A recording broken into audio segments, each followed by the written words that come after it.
यदि आदमी साधना में चला जाए, अध्यात्म में चला जाए, तो एक परेशानी खड़ी हो जाएगी। वो गहराई से सोचने लगेगा, और गहराई से सोचेगा तो इस दुनिया में दुख ही दुख दिखाई देंगे। कैसे? अगला सूत्र है, परिणाम दुख, ताप दुख, संस्कार दुख, गुणवृत्ति विरोधाच्च सर्वमेव दुखम विवेकी न। जो विवेकी मनुष्य होता है, जो विवेक कर सकता है, उसके लिए दुनिया दुख ही दुख है। क्यों? कहता परिणाम दुख। हमने हलवाई की मिठाई खाई, आनंद हो गया, लेकिन मिठाई खाने से बात खत्म तो नहीं हुई। दोबारा मिठाई की याद आई तो लगा कि चलो यार दुकान पर चलते हैं। तो कोई भी काम जो है वो परिणाम में दुख देने वाला होगा ही। यह है परिणाम दुख। दूसरा है ताप दुख। ताप दुख का मतलब है दुनिया में कोई सुख बिना दूसरे को कष्ट दुख दिए मिल ही नहीं सकता। मां बाप बच्चे को बड़ा करने में सुख पाते हैं कि दुख? सुख पाते हैं। क्या ख्याल? रात को जागते हैं तो सुखी होते हैं? सुख पाने की इच्छा से दुख पाते हैं। सुख पाने की इच्छा से दुख पाते हैं। उनको लगता है कि ये बड़ा होकर हमारी मदद करेगा, नहीं तो दूसरे बच्चा रो रहा है उसको उठाकर क्यों नहीं हिलाते रात भर? मतलब आप कहते हो हम बड़े सुखी हैं, अजी क्या है, हमें कुछ नहीं करना पड़ता, लेकिन कोई नौकर तो कर रहा है ना आपके लिए। बिना संताप दिए संसार में कोई सुखी नहीं हो सकता।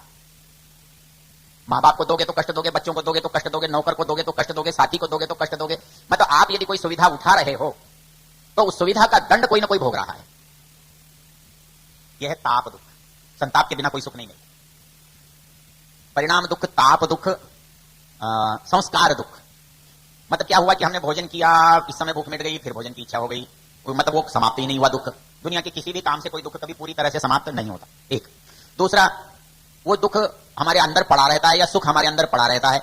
सांप को देख करके कभी किसी ने काट के देखा था या डर के देखा था, दोबारा देखते ही जो है ना वो फिर दुख खड़ा हो जाता है, याद आते ही संस्कार दुख। और तीसरा दुख, चौथा दुख है गुणवृत्ति विरोध दुख। हम बैठे तो ठीक ठाक थे, हमारे अंदर सत्वरज तम के भाव चल रहे हैं, हम सत्वगुण में होते हैं तो यज्ञ की बात करते हैं, धर्म की बात करते हैं, दान की बात करते हैं, और रजोगुण आ जाए तो सोचते हैं वो पैसे तो कम पड़ रहे हैं, चलो। तो कभी बैठे बैठे खाम खा सुखी दुखी होते रहते हैं। ये हमारे अंदर के जो प्रकृति है उसके परिणाम स्वरूप होते हैं। तो विवेकी आदमी सोचता है इस दुनिया में कोई है कहीं केवल ऐसा हो कि सुखी सुखी हो, नहीं हो सकता। तो इसलिए परिणाम दुख, ताप दुख, संस्कार दुख और गुणवृत्ति विरोधाच्च सर्वमेव दुखम विवेकिना। अब क्या करना? फिर चार परिस्थिति पैदा होती है। तुम्हें यदि लगता है दुख है तो ये पहला जाना दुख है। अब क्या जानने की जरूरत है? दुख हुआ क्यों? कारण। यदि ये दुख और दुख का कारण, तो दुख का विकल्प क्या हो सकता है? सुख। फिर क्या करना पड़ेगा? सुख के उपाय। ये चार शब्द हैं योग दर्शन में। दुख का कारण, सुख और सुख के उपाय। दर्शन की भाषा में इसे बोलूं तो हेय हेतु, हान और हानोपाय। हेय मतलब